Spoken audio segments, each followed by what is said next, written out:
छूटेगा नहीं। तो पहला प्रश्न लेते हैं, भारत की सबसे बड़ी नदी कौन सी है? तो भारत की सबसे बड़ी नदी जो है वो गंगा है। कौन सी है? भारत की सबसे बड़ी नदी है गंगा और इसकी लंबाई है 2525 किलोमीटर और इसका जो उद्गम स्थल है वो उत्तराखंड है और उत्तराखंड के ये गंगोत्री से निकलती है। गंगा नदी के दो प्रमुख स्रोत क्या है? देखिए, गंगा नदी दो नदियों का मिलन होता है। कौन कौन सी नदी है? तो अलकनंदा और भागीरथी नदियां जब मिलती हैं तो गंगा का निर्माण होता है। अलकनंदा और भागीरथी कहां पर मिलती हैं? तो अलकनंदा और भागीरथी जो है वो देवप्रयाग में मिलती हैं। अब मैं आपको कुछ बता देता हूँ। देखिए, गंगा जो है वो 2525 किलोमीटर है, उत्तराखंड के गंगोत्री से निकलती है। अब जो ये मैं आपको यहाँ पर दिखा रहा हूँ इसको ध्यान से देख लीजिएगा, क्योंकि यहाँ से प्रश्न हमेशा एग्जाम में बनते हैं। ये जो चार चीजें मैंने लिखी है ना, इनको जरा ध्यान से देखिएगा। विष्णु प्रयाग में अलकनंदा और धौली गंगा मिलती है। क्या? धौली गंगा और अलकनंदा का मिलन कहाँ होता है? विष्णु प्रयाग में। ये प्रश्न पूछा जाता है सीधा सीधा। अलकनंदा के साथ में पिंडार का मिलन जो होता है वो कर्णप्रयाग में होता है। अलकनंदा है, ठीक है, अलकनंदा के साथ में जो मंदाकिनी का मिलन होता है वो रुद्रप्रयाग में होता है और अलकनंदा का भागीरथी के साथ में जो मिलन होता है वो देवप्रयाग में होता है। ये चार चीजें आप हर हाल में याद रखिएगा, ठीक है। अब देखिए, अलकनंदा इसमें कॉमन है, तो अगर आप देखेंगे तो विष्णु प्रयाग धौली गंगा, तो VD आप ऐसे शॉर्टकट में याद रख सकते हैं। कर्णप्रयाग का तो KP याद रखिएगा। अलकनंदा के साथ पिंडार का मिलन होता है कर्णप्रयाग में। फिर आप RM याद रख सकते हैं, यानी रुद्रप्रयाग का अलकनंदा से मिलन होता है, ठीक है, तो ये मंदाकिनी का होता है रुद्रप्रयाग में। फिर आप याद रख सकते हैं देवप्रयाग में, यानी DB भागीरथी, DB याद रखिएगा। तो अलकनंदा और भागीरथी का मिलन कहाँ होता है? देवप्रयाग में होता है। इस तरह से आप इसको अगर याद रखेंगे तो एक क्वेश्चन हमेशा आपका सही होगा। पढ़ेंगे अगले प्रश्न की ओर। किस नदी के बेसिन को भारत के उत्तरी 10 राज्यों द्वारा बांटा गया है? तो ये गंगा का बेसिन है। किसका है? गंगा का बेसिन है। गंगा की सबसे बड़ी सहायक नदी कौन सी है? तो गंगा की सबसे बड़ी जो सहायक नदी है वो यमुना है, याद रखिएगा। गंगा की कौन सी सहायक नदी उत्तर की ओर प्रवाहित होती है? यानी देखिए, मैंने ये जो नदी है, मतलब गंगा मान लीजिए ऐसे जा रही है, तो ये जो नदी है ये उत्तर की ओर मतलब इस तरह से प्रवाहित होती है। तो ये कौन सी नदी है? तो ये सोन नदी है। कौन सी है? ये सोन नदी है जो उत्तर की ओर प्रवाहित होती है और गंगा की सहायक नदी है। प्रश्न नंबर 8 है, शारदा, गंडक, कोसी, गोमती, घाघरा, कृष्णा नदियों में कौन सी गंगा की सहायक नदी नहीं है? कौन सी नदी नहीं है? तो इसमें जो है वो कृष्णा नदी जो है ये आपकी प्रायद्वीपीय भारत की नदी है और ये गंगा की सहायक नदी नहीं है। अब यहां से आप, ये तो ठीक है कि ये सहायक नदी नहीं है, लेकिन प्रश्न ये याद रखिएगा, शारदा, गंडक, कोसी, गोमती, घाघरा ये जो सारी नदियां हैं ये किसकी सहायक नदियां हैं? ये गंगा की सहायक नदियां हैं, ये जरूर याद रखिएगा। कोई सी भी एक नदी आपसे पूछी जा सकती है कि गंडक किसकी सहायक नदी है, तो आप सीधा बताएंगे कि गंगा की सहायक नदी। इसलिए मैंने इस प्रश्न को लिया, एक साथ सारी नदियां मोस्टली कवर कर ली, ठीक है। अब मैं आपको यहाँ पर कुछ इमेज के माध्यम से भी दिखाना चाहूंगा, जैसे कि ये हमारी गंगा है, ठीक है। तो ये आप देखेंगे ये भागीरथी और अलकनंदा कहाँ पर मिल रहे हैं? तो ये मिल रहे हैं देवप्रयाग में। और जब देवप्रयाग में भागीरथी और अलकनंदा मिलती हैं तो ये गंगा का निर्माण यहाँ से होता है, ठीक है। अब यहाँ पे ये गंगा जा रही है, ठीक है। अब गंगा से आप देखेंगे कौन कौन सी नदियां मिल रही हैं। तो ये आ रही है यमुना, ये आ रही है यमुना, और ये यमुना यहाँ पर मिल रही है। गंगा और यमुना का संगम कहाँ होता है? देवप्रयाग में, ये होता है प्रयागराज में, ठीक है। कहां पर होता है? प्रयागराज में। अब यमुना में देखें कौन कौन सी नदियां मिल रही हैं। तो यमुना में चंबल मिल रही है, तो सीधा पूछा जाता है चंबल जो है वो किसकी सहायक नदी है? तो यमुना की। सिंध भी मिल रही है, बेतवा भी मिल रही है, केन भी मिल रही है, तो चंबल, सिंध, बेतवा, केन ये यमुना की सहायक नदियां हैं, ध्यान रहे आपको, ठीक है। उसके बाद आप यहाँ पर देखेंगे सोन नदी, ये सोन नदी उत्तर से जा रही है और ये भी गंगा में मिल रही है, ठीक। तो ये मैंने आपको यहाँ पर बता दिया। ये तो आपकी यहाँ पर है ये ब्रह्मपुत्र जो है भारत में कहां से इंटर कर रही है? तो भारत में इंटर कर रही है ये अरुणाचल प्रदेश से, ये चीज याद रखिएगा। अब एक पॉइंट, ये इतने पॉइंट्स आपने देख लिए। अब देखिएगा ये जो गंगा है यहाँ पर आ रही है और यहाँ पर ये आते ही यहाँ पर ये आई, ठीक है। और यहाँ पर देखेंगे ये दो पार्ट में बढ़ गई, एक पार्ट इधर चला गया, दूसरा पार्ट इधर आ गया। तो ये जो दो पार्ट में यहाँ गंगा बट रही है इसको बोलते हैं फरक्का। क्या है? ये कहां पर बढ़ती है? इस प्लेस का नाम है फरक्का। तो सीधा बोला जाता है कि गंगा कहां पर दो पार्ट में बढ़ जाती है? तो फरक्का में बढ़ जाती है। एक पश्चिम बंगाल में चला जाता है, इसको हुगली बोलते हैं, दूसरा बांग्लादेश में चला जाता है, वहां पर गंगा को पद्मा के नाम से जाना जाता है, ठीक है। इतनी चीज आप समझ गए। और बांग्लादेश में अगर देखेंगे तो जब ये ब्रह्मपुत्र इंटर करती है तो ब्रह्मपुत्र को जमुना के नाम से जाना जाता है, और जब जमुना यानी कि ब्रह्मपुत्र और गंगा यानी कि पद्मा, ये दोनों जब मिल जाती है ना, तो इस जो इसका जो मिलन होता है इसको मेघना बोलते हैं, यानी जो संयुक्त धारा होती है इसको मेघना बोला जाता है। तो सिंपल सी बात पूछी जाती है मेघना क्या है, तो गंगा और ब्रह्मपुत्र का जो संगम है यानी कि जो संयुक्त धारा है उसको मेघना कहते हैं। कहाँ बोलते हैं, हाँ ये बोलते हैं बांग्लादेश के अंदर। क्लियर, इतनी चीजें आपने डायग्राम से समझ ली, बाकी चीजें हम अब यहाँ भी एमसीक्यू सॉल्व करेंगे। ठीक है, तो कौन सी नदियां सुंदरवन डेल्टा का निर्माण करती हैं, तो सुंदरवन डेल्टा का निर्माण गंगा और ब्रह्मपुत्र नदियां करती हैं। इंपॉर्टेंट है। बढ़िए अगले प्रश्न की ओर, किस नदी का उद्गम स्थल भारत में नहीं है, तो भारत में नहीं है तो ये सतलज का जो है वो भारत में नहीं है। याद रखिएगा, सतलज जो होती है ये कहां से निकलती है, ये तिब्बत में एक स्थल है राकास्ताल, वहां से निकलती है। तो चिनाब नदी का उद्गम स्थल कहां है, तो चिनाब जो है वो बारालाचाला दर्रे से निकलती है। कहां से निकलती है, बारालाचाला दर्रे से निकलती है, हिमाचल प्रदेश में। प्रश्न नंबर 11 है, रावी नदी का उद्गम स्थल कहाँ है, तो रावी नदी का जो उद्गम स्थल है वो रोहतांग दर्रा है। रोहतांग दर्रा कहाँ है, ये हिमाचल प्रदेश में है, याद रखिएगा। झेलम नदी का उद्गम स्थल कहाँ है, तो ये जम्मू कश्मीर के बेरीनाग से निकलती है। कहां से, जम्मू कश्मीर के बेरीनाग से निकलती है झेलम नदी। सतलज नदी का उद्गम स्थल कहाँ है, तो राकसताल है। कहीं कहीं पे इसको राकसताल मिलेगा, कहीं कहीं पे रक्षा स्थल मिलेगा, कहीं राक्षस ताल लिखा हुआ मिलेगा, तो आप कंफ्यूज मत होइएगा। ठीक है, समझ गए ना। तो ये सतलज नदी का उद्गम स्थल है जो कि आपको तिब्बत में मिलता है, राकास्थल या रक्षा स्थल इसको बोलते हैं। भारत में डेल्टा बनाने वाली नदियां कौन कौन सी, अभी मैंने आपको बताया था कि जो नदियां बंगाल की खाड़ी में गिरती हैं वो डेल्टा का निर्माण करती हैं, जो नदियां अरब सागर में गिरती हैं वो ज्वार नदमुख का निर्माण करती हैं। किसका, ज्वार नदमुख का निर्माण करती है। तो कौन सी नदियां हैं जो डेल्टा का निर्माण करती हैं, तो अगर आप ये जान लें कि कौन सी नदियां ज्वार नदमुख का निर्माण करती हैं, जो पश्चिम से पूर्व बह रही हैं, कौन कौन सी, सॉरी पूर्व से पश्चिम की ओर बह रही हैं, कौन कौन सी है, तो नर्मदा और ताप्ती। तो देखिए जहां नर्मदा और तापी मिलेगा वो ऑप्शन आप कैंसिल कर दीजिएगा। तो यहाँ नर्मदा मिला, मतलब कि जाहिर सी बात ये डेल्टा नहीं बनाएगी, तो ये वाला गलत हो गया। यहाँ पे तापी मिल गया, नर्मदा दोनों मिल गया, ये भी ऑप्शन गलत हो गया। तापी यहाँ भी मिल गया, ये भी ऑप्शन गलत हो गया। तो बचा क्या, कावेरी, गंगा और महानदी। तो ये तीनों नदियां जो हैं वो डेल्टा बनाती हैं, क्योंकि वो ये तीनों ही नदियां कहाँ गिरती हैं, बंगाल की खाड़ी में गिरती हैं। तो याद रखिएगा इसमें मुख्यतः दो नदियां बहुत ज्यादा पूछी जाती हैं जो ज्वार नदमुख बनाती हैं, एक नर्मदा और एक ताप्ती। अगला प्रश्न लेते हैं, नर्मदा नदी का उद्गम स्थान क्या है, तो नर्मदा नदी के अगर उद्गम स्थान की बात करें तो अमरकंटक से ये निकलती है, मध्य प्रदेश में अमरकंटक की पहाड़ी से निकलती है। कौन सी दो नदियां अमरकंटक से निकलती हैं, अभी हमने नर्मदा की तो बात कर ही ली, ध्यान रहे सोन नदी भी, ये भी कहां से निकलती है, तो ये अमरकंटक की पहाड़ी से निकलती है मध्य प्रदेश में। नर्मदा मैंने आपको बता दिया ज्वार नदमुख बनाती। सोन जो है वो गंगा की सहायक नदी है जो कि उत्तर की ओर से जाकर के गंगा में मिल जाती है। भारत की कौन सी नदी अरब सागर में नहीं मिलती है, अरब सागर में नहीं मिलती है, तो ये जो नदी है ये है कावेरी। कौन सी नदी है, कावेरी जो है ये अरब सागर में नहीं मिलती है, मतलब कावेरी जो है ये डेल्टा बनाती है, यानी अगर ये अरब सागर में नहीं मिलती है तो कहां मिलती है, तो बंगाल की खाड़ी में गिरेगी जाके। यानी नर्मदा, ताप्ती और पेरियार ये तीनों नदियां जो हैं ये कहां गिरती हैं, अरब सागर में गिरती हैं। कहां गिरती हैं, अरब सागर में गिरती हैं, और अरब सागर में गिरने वाली जो नदियां होती हैं वो एस्चुरी का निर्माण करती हैं। अगला प्रश्न है, निम्नलिखित में से कौन सी नदी अरब सागर में गिरती है, तो कौन सी नदी हो गई, अब आप आराम से जान गए, इसका ऑप्शन नंबर ए करेक्ट होगा। नर्मदा जो है ये अरब सागर में गिरती है। कौन सी नदी पूर्व से पश्चिम की ओर बहती है और ज्वार नदमुख बनाती है, क्या, पूर्व से पश्चिम की ओर बहती है, तो कौन सी नदी इसमें सही है, डेफिनेटली आप एकदम सही बोल रहे हैं, नर्मदा नदी ही यहाँ पर ऑप्शन करेक्ट हो जाएगा। कौन सी नदी विभ्रंश घाटी या रिफ्ट वैली से होकर बहती है, नर्मदा नदी ही है जो रिफ्ट वैली से होकर के बहती है। इंपॉर्टेंट है, ये सारे ही प्रीवियस ईयर क्वेश्चन है।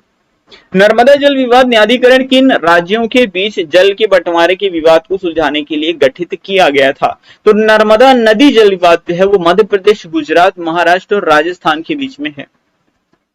निम्नलिखित नदियों में से किस नदी का उद्गम स्थल नेपाल में है और वह गंगा नदी से आकर मिलती है, यानी गंगा की सहायक नदी है, उद्गम लेकिन नेपाल में होता है। इस नदी के नाम है कोसी। क्या नदी है, कोसी, और कोसी को ही क्या कहते हैं, चलिए आगे बताते हैं। कौन सी नदी विंध्य और सतपुड़ा पर्वत श्रृंखला के मध्य से होकर गुजरती है, तो ये नदी है नर्मदा। ठीक है, क्या विंध्य और सतपुड़ा पर्वत के मध्य से होकर के बहती है। निम्नलिखित में से कौन सा राज्य नर्मदा नदी घाटी का हिस्सा नहीं है, ये प्रश्न अभी रिसेंट की एग्जाम है, एसएससी एमटीएस के एग्जाम में भी पूछा गया था और सीजीएल के एग्जाम में भी सेम क्वेश्चन पूछा गया था। तो कौन सा राज्य होगा यहाँ पर, राजस्थान। तो याद रखिएगा कौन सा राज्य नर्मदा नदी घाटी का हिस्सा नहीं है? तो राजस्थान। तो ये 4 ही ऑप्शन दिए भी थे। गुजरात, महाराष्ट्र और मध्य प्रदेश जो है वो नर्मदा नदी घाटी का हिस्सा है, राजस्थान नहीं है। गोदावरी नदी का उद्गम स्थान है, तो गोदावरी नदी का उद्गम स्थान है नासिक, यानी कि महाराष्ट्र। तो ये गोदावरी जो है नासिक में त्र्यंबकेश्वर से निकलती है। कहां से? त्र्यंबकेश्वर से निकलती है। अगर त्र्यंबकेश्वर दिया हो ना तो वो भी आप टिक कर दीजिएगा, कोई दिक्कत नहीं है, ठीक है। नासिक के त्र्यंबकेश्वर से निकलती है। दक्षिण भारत या फिर प्रायद्वीपीय भारत की सबसे लंबी नदी कौन सी है? ये गोदावरी है। देखिए, उत्तर भारत की या फिर पूरे भारत की पूछा जाए तो गंगा है, लेकिन अगर सिर्फ और सिर्फ दक्षिण भारत की पूछा जाए तो गोदावरी सबसे बड़ी नदी है। अब मैं आपको यहाँ पर कुछ इमेज के माध्यम से बताता हूँ। ये प्रायद्वीपीय तंत्र की हम यहाँ पर बात करेंगे। तो यहाँ पर आप देखेंगे, मैंने आपको बताया था विंध्याचल और सतपुड़ा के बीच से कौन सी नदी बहती है? तो ये नर्मदा नदी है। कौन सी है? नर्मदा है। और माही नदी की खास बात जानते हैं? ये जो माही नदी है ये कर्क रेखा को 2 बार काटती है। तो सिंपल सा प्रश्न पूछा जाता है, भारत में वो कौन सी नदी है जो भारत में कर्क रेखा को 2 बार काटती है? तो ये माही नदी है, ये 2 बार काटती है। ये मध्य प्रदेश में धार जिले से निकलती है। कहां से निकलती है? धार जिले से निकलती है, ठीक है। बाकी ताप्ती मैंने आपको बता दिया, नर्मदा और ताप्ती ये दोनों ही क्या है? ये पूर्व से पश्चिम की ओर बहती हैं और ये दोनों ही अरब सागर में गिरती हैं, ज्वार नदमुख का निर्माण करती हैं। महानदी जो है ये ओडिशा में बहती है। फिर गोदावरी नदी दक्षिण भारत की सबसे बड़ी नदी है, ये देखिए यहाँ पर, ठीक है। और इसके बाद हम देखिए कृष्णा। तो कृष्णा नदी की खास बात जानते हैं? तो कृष्णा नदी कहां से निकलती है? तो ये महाबलेश्वर से निकलती है। इसकी सहायक नदियां नाम याद रखिएगा, भीमा, कोयना, तुंगभद्रा, ठीक है। इसके अलावा दूध गंगा और भी कई सारी नदियां हैं, और ये अपनी है कावेरी, तो ये याद रखिएगा। बढ़ते हैं अगले प्रश्न की ओर। अच्छा, कावेरी को जो है बारामासी नदी बोलते हैं, ये याद रखिएगा। गोदावरी में अगर आप देखेंगे सहायक नदियां पेन गंगा है, प्रणहिता है, इंद्रावती है। चलिए अब कुछ एमसीक्यू फॉर्म में हम इसको कवर करते हैं। किस नदी का सर्वाधिक बड़ा जल ग्रहण क्षेत्र है? तो दक्षिण भारत की सबसे बड़ी नदी गोदावरी है, तो इसका सबसे बड़ा जल ग्रहण क्षेत्र है, तो ऑप्शन बी यहाँ पे करेक्ट है। गोदावरी नदी किन राज्यों से होकर बहती है? तो गोदावरी नदी महाराष्ट्र, तेलंगाना और आंध्र प्रदेश स्टेट से होकर बहती है। किस नदी को दक्षिण भारत की गंगा कहते हैं? गोदावरी नदी को दक्षिण भारत की गंगा कहते हैं, बहुत बार एग्जाम में पूछा गया। भारत की, इसको बूढ़ी गंगा भी कहते हैं। अच्छा, आ गया प्रश्न, भारत की किस नदी को वृद्ध गंगा बोलते हैं? तो दक्षिण भारत की मतलब भारत की किस नदी को वृद्ध गंगा या बूढ़ी गंगा कहते हैं? तो ये गोदावरी ही है, और इसको दक्षिण भारत की गंगा भी बोला जाता है, जैसे कि मैंने आपको यहाँ पर बता दिया। अगला प्रश्न है, कावेरी का उद्गम स्थल क्या है? तो ब्रह्मगिरी की पहाड़ियों से निकलती है कावेरी नदी, इसको बारामासी नदी भी बोलते हैं। कावेरी नदी कहाँ गिरती है? अब ये कहा गया, कावेरी नदी मैंने आपको इस साइड दिखाया था, और ये गिरती किधर है? बंगाल की खाड़ी में गिरती है। प्रायद्वीपीय भारत की एकमात्र बारामासी नदी कौन है? अभी मैंने 3-4 बार इसी विषय में मैंने आपको बताया, कावेरी नदी बारामासी नदी है। कावेरी नदी जल विवाद मुख्यतः किन 2 राज्यों में है? तो कावेरी नदी जल विवाद जो है मुख्यतः कर्नाटक और तमिलनाडु स्टेट के बीच में है, कई बार एग्जाम में पूछा गया। किस नदी का उद्गम भारत में नहीं है? तो कौन सी नदी? ये है आपकी ब्रह्मपुत्र नदी, तिब्बत से निकलती है, चेमांग युंगडुंग ग्लेशियर से। कहां से निकलती है? चेमांग युंगडुंग ग्लेशियर से, आगे हम कवर करेंगे। ब्रह्मपुत्र नदी किस हिमनद से निकलती है? तो मैंने आपको बताया भी, चेमांग युंगडुंग ग्लेशियर से निकलती है, बहुत बार एग्जाम में पूछा गया है। इसको अभी क्या क्या बोलते हैं आगे बताएंगे, अभी सब कुछ यही बता दूंगा तो फिर मजा नहीं आएगा। यरलुंग जांगबो नदी किसका नाम है? तो ब्रह्मपुत्र को ही यरलुंग जांगबो नदी के नाम से जाना जाता है, याद रखिएगा, इंपॉर्टेंट है। अब मैं कुछ नाम बता देता हूं ब्रह्मपुत्र के, जो बार बार एग्जाम में पूछे जाते हैं। तो इसको यरलुंग जांगबो बोलते हैं, वो मैंने आपको बता दिया। इसको सांगपो भी बोलते हैं तिब्बत में। अरुणाचल प्रदेश में जब ये एंटर करती है तो इसको दिहांग नदी बोलते हैं, और फिर जैसे ही असम में जाती है तब इसको हम ब्रह्मपुत्र बोलते हैं, और जैसे ही ये बांग्लादेश में घुसती है इसको हम लोग जमुना कहते हैं। और गंगा को क्या कहते हैं? गंगा को बांग्लादेश में पद्मा कहते हैं। और मैंने आपको इमेज के मतलब मैप के माध्यम से बताया था कि जब भारत थे पद्मा, और ऊपर से ये जो ब्रह्मपुत्र है यानी कि जमुना बोलते हैं, तो जब जमुना और पद्मा मिलती हैं तो जो संयुक्त धारा होती गंगा और ब्रह्मपुत्र की, इसको हम लोग क्या कहते हैं? मेघना बोलते हैं। मैंने अभी आपको इमेज के माध्यम से समझाया था मैप में। तो मेघना किसे बोलते हैं? तो ब्रह्मपुत्र गंगा की संयुक्त धारा को दक्षिण बांग्लादेश में मेघना के नाम से जाना जाता है। ये जो मैंने आपको बता दिया ना, यहाँ से हमेशा प्रश्न पूछे जाते हैं, और जितना आप मैप के माध्यम से पढ़ोगे उतना ही चीजें आपके दिमाग में ज्यादा समय तक रहेंगी। अगला प्रश्न है, किस नदी को सांगपो के नाम से जाना जाता है? तो आप समझ चुके हैं, ब्रह्मपुत्र नदी की बात हम यहाँ पर कर रहे हैं। जब ब्रह्मपुत्र नदी अरुणाचल प्रदेश प्रदेश में प्रवेश करती है तो उसे किस नाम से जाना जाता है? उसे दिहांग बोलते हैं। मानस किस नदी की सहायक नदी है? तो ब्रह्मपुत्र की सहायक नदी है मानस। ठीक है, अगला प्रश्न है कोपली किस नदी की सहायक नदी है? तो ब्रह्मपुत्र की सहायक नदी है कोपली। मेघना किन दो नदियों की संयुक्त धारा को कहते हैं? अभी मैंने आपको बताया था कि गंगा यानी कि पद्मा, ठीक है, ब्रह्मपुत्र यानी कि जमुना, इनकी जो संयुक्त धारा होती है इसी को मेघना के नाम से जाना जाता है। किस नदी को बांग्लादेश में जमुना के नाम से जाना जाता है? ब्रह्मपुत्र को जमुना के नाम से जाना जाता है। सिंधु नदी का उद्गम स्थल कहाँ है? तो सिंधु नदी जो है वो कैलाश पर्वत से निकलती है। दामोदर नदी कहां से निकलती है? तो दामोदर नदी जो है वो छोटा नागपुर के पठार से निकलती है। अगला प्रश्न है भारत में किस नदी को जैविक मरुस्थल कहा जाता है? ये बहुत ज्यादा इंपॉर्टेंट है भैया, और लोग इसको डर जाते हैं देख के। आप मत डरिएगा, ये प्रश्न जो है जैविक मरुस्थल बोलते हैं वो दामोदर नदी को, जो कि छोटा नागपुर के पठार से निकलती है। किस नदी के मुहाने पर डेल्टा नहीं बनता? डेल्टा नहीं बनेगा तो क्या बनेगा? ज्वार नदमुख बनेगा। तो कौन सी नदी है इसमें जो ज्वार नदमुख नहीं बनाती है? तो कावेरी जो है ज्वार नदमुख। एक मिनट, अच्छा डेल्टा नहीं बनता, ओके ओके ओके, सॉरी मैं थोड़ा कंफ्यूज हो गया था। ये तीनों ही नदियां डेल्टा बनाती नहीं, बनाने की बात हो रही, तो ताप्ती जो है वो ज्वार नदमुख बनाती है। ठीक है, क्वेश्चन पढ़ने में कंफ्यूजन हुआ, बाकी आप समझ गए होंगे, उम्मीद करता हूं, इतना मैंने आपको पढ़ा दिया। अगला प्रश्न लेते हैं, कौन सी नदी अपने मार्ग परिवर्तन के लिए कुख्यात है? ये कौन सी नदी है? कोसी है। कोसी जो है ये अपने मार्ग परिवर्तन के लिए बहुत ज्यादा कुख्यात है, और ये कहां से निकलती है? नेपाल से निकलती है। किसकी सहायक नदी है? गंगा की सहायक नदी है। और ये कहां का शोक बोलते हैं? तो बिहार का शोक बोलते हैं। तो किस नदी को बिहार का शोक बोलते हैं? कोसी नदी को बिहार का शोक बोलते हैं। बिहार में बहने वाली कौन सी नदी का उद्गम अमरकंटक में है? तो ये कौन सी नदी है? सोन नदी है, याद रखिएगा। सोन और नर्मदा का जो उद्गम स्थल है वो अमरकंटक की पहाड़ियां हैं। कौन सी नदी यमुना में नहीं मिलती है? मैंने आपको बताया था, ठीक है, तो ये है सोन नदी। केन, बेतवा और चंबल, ये तीनों जो नदियां हैं ये यमुना की सहायक हैं। और यमुना खुद किसकी सहायक है? गंगा की। सबसे बड़ी सहायक नदी यमुना ही तो है। कौन सी नदी कच्छ के रण में समाहित हो जाती है? ये प्रश्न जरा ध्यान से देखिएगा, बहुत ज्यादा इंपॉर्टेंट है। ये है लूनी नदी, ठीक है। ये लूनी नदी जो है ये कच्छ के रण में ही समा जाती है, यानी जमीन में ही चली जाती है, मरुस्थल में समा जाती है। अगला है, भारत का सबसे बड़ा ज्वार नदमुख किस नदी के मुख पर बनता है? तो सबसे बड़ा ज्वार नदमुख जो है वो हुगली नदी के मुख पर बनता है। कौन सी नदी है? हुगली नदी है। इस नदी को बंगाल का शोक कहा जाता है? तो दामोदर नदी को बंगाल का शोक कहा जाता है। कौन सी नदी ओडिशा में स्थित है? तो स्थित है महानदी है, ठीक है। कर्नाटक स्थित जोग जलप्रपात किस नदी पर है? शरावती नदी पर है, और ये बहुत बार एग्जाम में पूछा गया है। दुनिया का सबसे बड़ा नदी द्वीप माजुली किस राज्य में स्थित है? ये तो रेलवे में पूछा गया, सीजीएल में पूछा गया, सीएचएसएल में पूछा गया, एमटीएस में पूछा गया। माजुली माजुली माजुली, याद रखिएगा, असम में है। किस नदी पर है? तो ब्रह्मपुत्र पर है। विश्व का सबसे बड़ा डेल्टा निर्मित होता है गंगा और ब्रह्मपुत्र के द्वारा। कहां निर्मित होता है? ये पश्चिम बंगाल में निर्मित होता है, सुंदरवन का डेल्टा। निम्नलिखित में से कौन सी नदी कृष्णा की सहायक नदी नहीं है? ध्यान से सुनिएगा, नहीं है। अमरावती कृष्णा की सहायक नदी नहीं है। वहीं तुंगभद्रा, मालप्रभा, घाटप्रभा, ये सभी कृष्णा की सहायक नदियां हैं।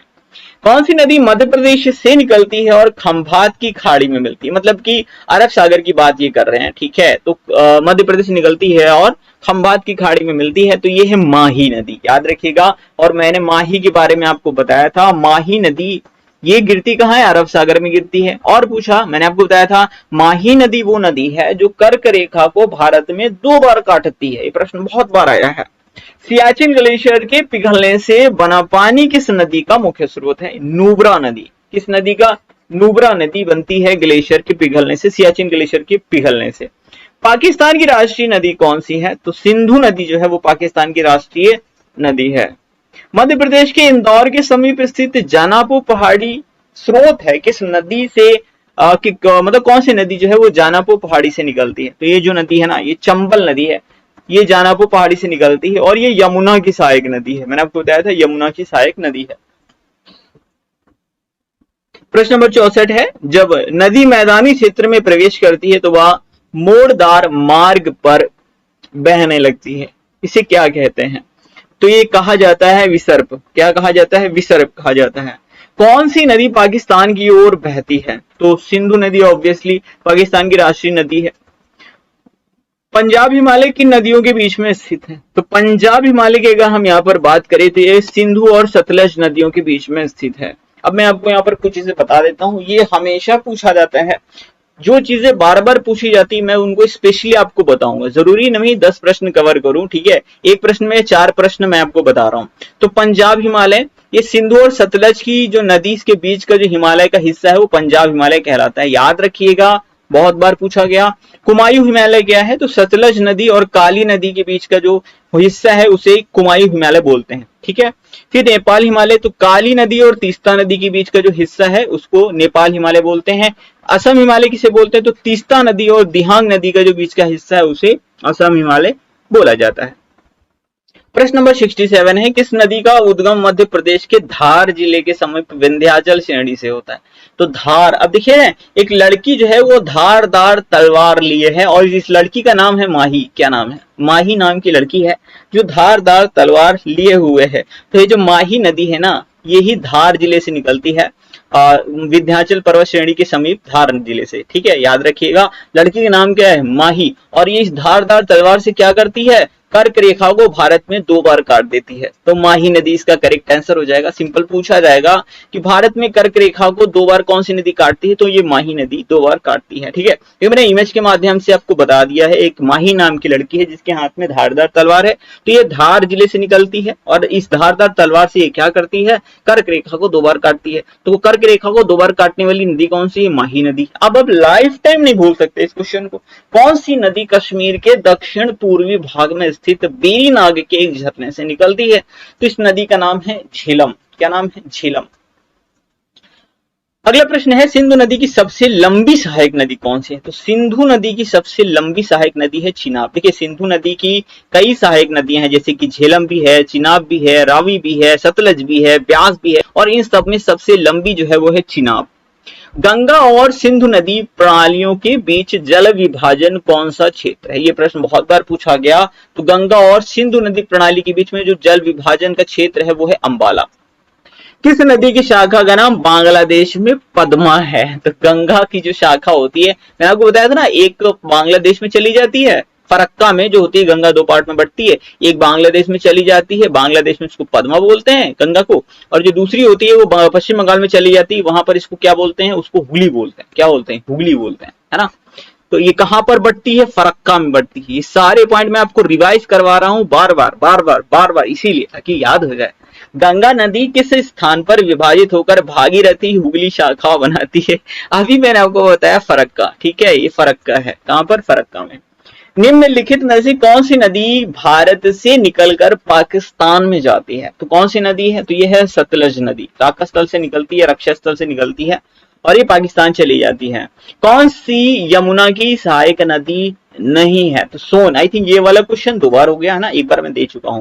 ब्रह्मपुत्र नदी को अरुणाचल प्रदेश में प्रवेश करते ही, अरुणाचल प्रदेश में प्रवेश करते ही क्या, प्रवेश करते ही क्या कहते हैं? तो इसको दिहांग बोलते हैं। बांग्लादेश में ब्रह्मपुत्र और गंगा की संगम को मेघना कहते हैं। प्रश्न नंबर 78 है, कौन सी ट्रांस हिमालय नदी नहीं है? तो रावी जो है वो ट्रांस हिमालय नदी नहीं है। कौन सी? रावी जो है वो ट्रांस हिमालय नदी नहीं है। धनसिरी किस नदी की सहायक नदी है? तो धनसिरी जो है वो ब्रह्मपुत्र की सहायक नदी है। लोहित किस नदी की सहायक नदी है? तो ब्रह्मपुत्र की सहायक नदी है लोहित। दुनिया का सबसे बड़ा द्वीप, नदी द्वीप माजुली, क्या नाम है इसका? माजुली। ये किस नदी में पाया जाता है? अभी मैंने आपको बताया भी था। ये माजुली नाम का नदी द्वीप जो है ये ब्रह्मपुत्र में पाया जाता है और दुनिया का सबसे बड़ा नदी द्वीप है। ये प्रश्न कई बार पूछा गया है। सिंधु नदी से सिंचाई, बिजली उत्पादन, परिवहन उद्देश्यों के लिए कितने प्रतिशत पानी लेने के लिए भारत को अनुमति दी गई है? देखिए ये प्रश्न इसलिए बना क्योंकि एक सिंधु जल समझौता हुआ था और उसके अंतर्गत ही भारत को सिंधु नदी से सिर्फ 20% पानी लेने की अनुमति है। मैं आपको बताता हूं, सिंधु नदी जल समझौता ये सर 1960 की बात है। इस समझौते के अनुसार जो है पूर्वी नदियां, इसमें जैसे ऐसे है ना, तो पूर्वी नदियां ऊपर की, ठीक है, इसमें कौन कौन सी? व्यास, रावी और सतलज, इसके 80% जो है पानी वो भारत प्रयोग करेगा। ठीक है, और 20% पानी पाकिस्तान प्रयोग करेगा। पूर्वी मतलब ईस्ट साइड वाली नदियां, ठीक है, इस साइड की जितनी भी नदियां होंगी, और ऊपर वाली जो भी नदियां होंगी इसमें आपका सिंधु है, चिनाब है और झेलम है, इनका 80% पानी पाकिस्तान प्रयोग करेगा और 20% पानी भारत। तो याद रखिएगा, सिंधु, चिनाब और झेलम का सिर्फ 20% पानी भारत यूज करेगा, और वहीं ब्यास, रावी और सतलज का 80% पानी जो है भारत यूज करेगा। यह है सिंधु नदी जल समझौता सन 1960।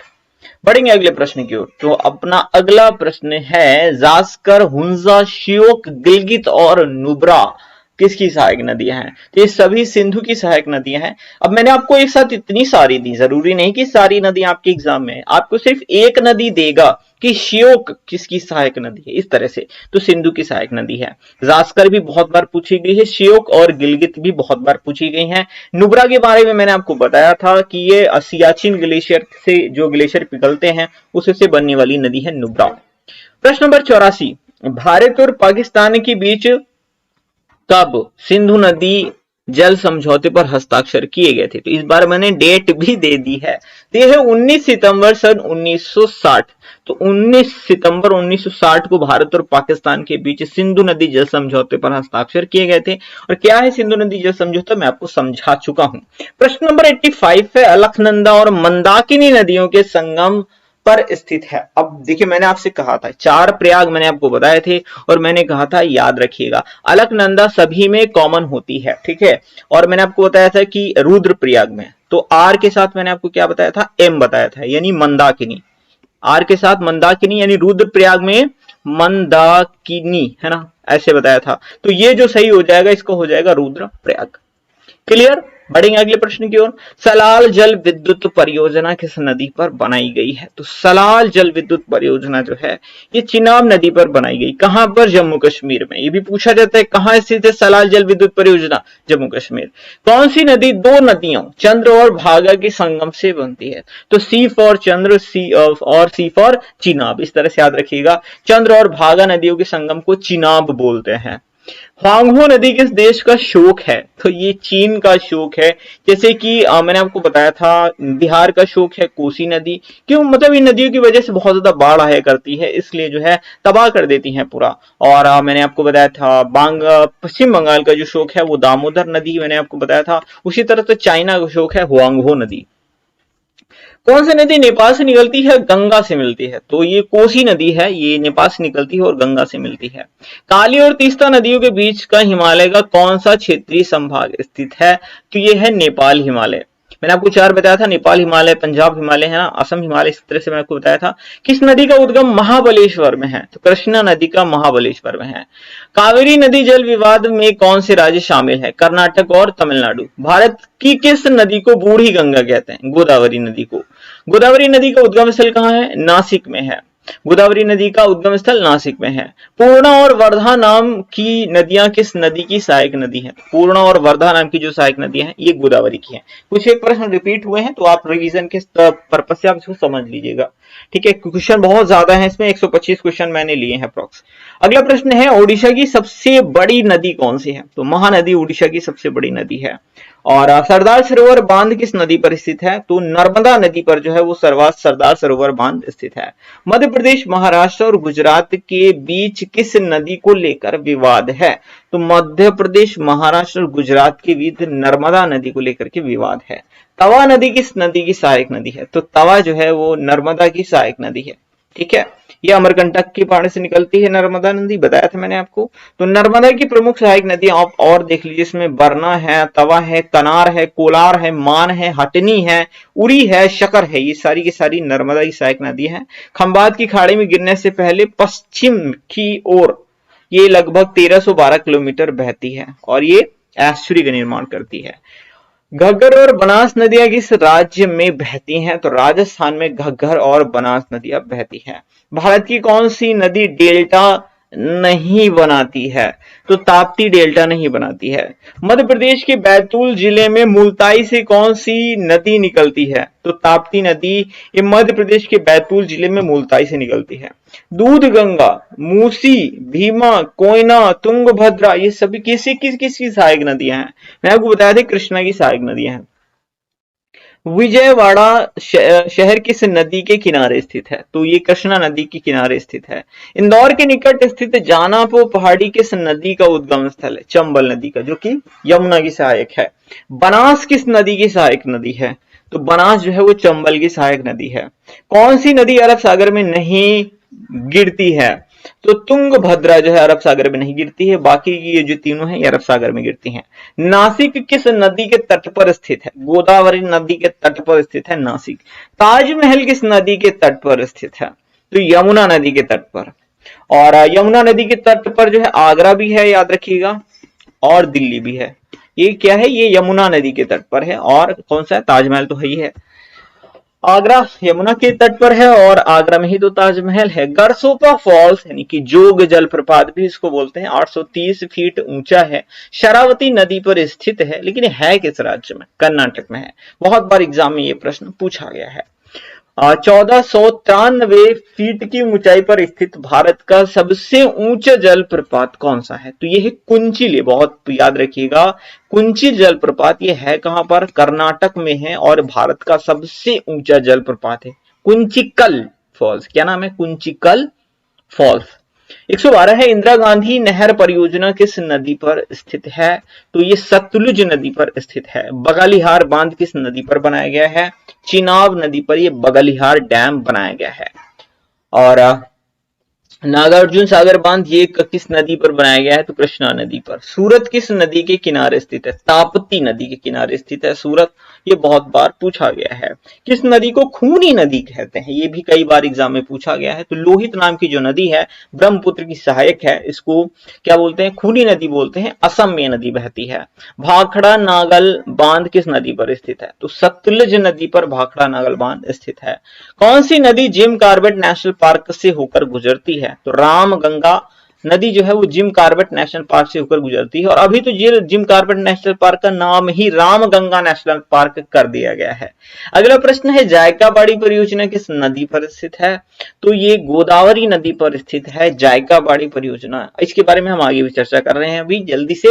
इंदिरा गांधी बांध परियोजना कहां है? तो ये मध्य प्रदेश में है। और गांधी सागर बांध कहां पर है? तो ये चंबल नदी पर है, याद रखिएगा। और सतलज नदी पर स्थित कोल बांध किस राज्य में स्थित है? तो कोल डैम जो है कहां पर स्थित है? हिमाचल प्रदेश में स्थित है। मयूराक्षी बांध किस राज्य में स्थित है? ये स्थित है पश्चिम बंगाल में। तो अब एक बार एक नजर में देखेंगे सारी की सारी नदी घाटी परियोजनाएं, ठीक है, ये बहुत इंपॉर्टेंट है। तो सरदार सागर सरोवर बांध जो है, ये सरदार सरोवर बांध ये गुजरात में स्थित है नर्मदा नदी पर, ठीक है। मयूराक्षी बांध की बात करेंगे, वेस्ट बंगाल में मयूराक्षी नदी पर। फरक्का बांध ये मैंने आपको बताया हुआ था वेस्ट बंगाल में, ये गंगा नदी पर है फरक्का बांध। सलाल जल विद्युत परियोजना बहुत पूछी जाती है, जम्मू कश्मीर में है चिनाब नदी पर। भारत पाक जल विद्युत परियोजना या फिर इसको कभी कभी बगालिहार जल विद्युत परियोजना भी लिखा मिलता है, ये जम्मू कश्मीर में है चिनाब नदी पर। भाखड़ा नागल बांध ये हिमाचल प्रदेश में है सतलज नदी पर। नाथपा झाकरी बांध ये हिमाचल प्रदेश में है सतलज नदी पर है।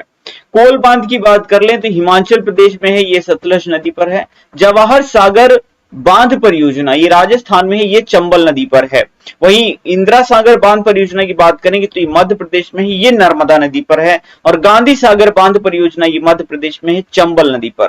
जायकाबाड़ी परियोजना ये महाराष्ट्र में है, गोदावरी नदी पर। गिरना परियोजना महाराष्ट्र में है, गिरना नदी पर। और यह कोयना परियोजना महाराष्ट्र में है, कोयना नदी पर। तो इतने जो बांध है उन परियोजनाओं से रिलेटेड क्वेश्चंस बार बार एग्जाम में रिपीट होते हैं। बढ़ेंगे अगले प्रश्न की ओर, इन्हें आप एक बार जरूर रिवाइज कर लीजिएगा। रावी नदी का प्राचीन नाम क्या है? तो परशुनी जो है वो रावी नदी का प्राचीन नाम है। प्राचीन नाम आपको सारे बता देता हूं।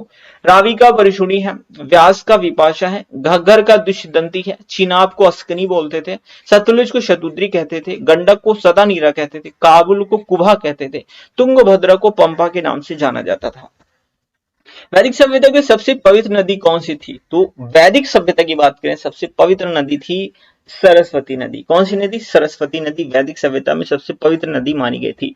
हड़प्पा सभ्यता किस नदी के किनारे अवस्थित थी? हर हर महादेव, रावी नदी के किनारे। ठीक है, मैंने आपको याद भी कराया था जब मैंने आपको सिंधु सभ्यता से रिलेटेड वीडियो प्रोवाइड कराया था, तो हड़प्पा सभ्यता रावी नदी के किनारे स्थित है। मैं आपको सारे बता देता हूँ। देखिए, मोहनजोदड़ो नदी नदी बोल रहा हूँ, सिंधु नदी के किनारे 3 सभ्यताएं मैंने आपको बताई थी। एक मोहनजोदड़ो बताई थी, ठीक है, एक चनहुदड़ो बताई थी, और एक और कोई सी नदी होगी सभ्यता, हाँ, कोट दीजिए। ठीक है, 3 जो सभ्यता है वो सिंधु नदी के किनारे। मैंने आपको बताया था मोहन नाम का लड़का है, उसने चांदनी रात में, ठीक है, अपना कोट जो है उतारा और उसको धो दिया। कहां धो दिया? सिंधु नदी में। ठीक है, इस तरह से मैंने आपको याद कराया था। तो मोहनजोदड़ो, चांदनी रात में, चनहुदड़ो, अपना कोट धोया, कोट दीजिए। तो ये कहां धोया? सिंधु नदी में। तो तीनों ये जो सभ्यताएं थी सिंधु नदी के किनारे थी, हमेशा एग्जाम में पूछा था। और हर हर महादेव, तो हा से हड़प्पा और रा से रावी। ठीक है, फिर आपको रोपड़ जो है सतलज नदी के किनारे था। मांडा जो है चिनाब नदी के किनारे स्थित था। कालीबंगा घग्गर नदी के किनारे स्थित था। लोथल भोगवा नदी के किनारे था। मैंने याद रखाया था, आप कोई कितना भी अच्छा कर्म करे या बुरा कर्म करे, उसको भोगना जो है सब कुछ इसी थल पे पड़ता है। तो लोथल और भोगवा का रिलेशन आप बना सकते हैं। सुत कांगेडोर दास्क नदी, आलमगीरपुर हिंडन नदी, और रंगपुर जो है वो मादर नदी के किनारे था। कोट दीजिए सिंधु नदी के किनारे। बनवाली जो था वो सरस्वती नदी के किनारे स्थित सभ्यता थी। ये इस तरह से मैंने आपको सारी चीजें बताई। कुछ क्वेश्चन रिपीट भी हुए हैं इसके अंदर, लेकिन इसके अलावा मैंने आपको जो इतने सारे एक्स्ट्रा चीजें बताई, आप समझ लीजिएगा उसी में मैनेज हो गया। मे बी मैंने ध्यान नहीं दिया होगा, कुछ क्वेश्चन इसमें रिपीट हुए हैं, मैं एक्सेप्ट करता हूं, लेकिन इससे आपका रिवीजन ही हुआ है, कुछ नुकसान आपका नहीं हुआ है। जितनी चीजें हो सकती थी मोस्टली चीजें मैंने अपनी तरफ से, अपने एंड से कवर करने की कोशिश की है। एक प्रश्न आपको देकर के जा रहा हूं, बताइएगा ये जो माजुली नदी द्वीप है ये किस नदी में पाया जाता है और किस राज्य में स्थित है? ये चीज भी आपको कमेंट बॉक्स में टाइप करनी है। वीडियो कैसा लगा कमेंट करके जरूर बताइएगा, अपना वैल्यूबल फीडबैक हमें दीजिएगा, और इसका जवाब कमेंट बॉक्स में जरूर टाइप कीजिएगा। लाइक शेयर सब्सक्राइब कर दीजिएगा, इतना तो आपसे उम्मीद कर सकते हैं। Thank you for watching.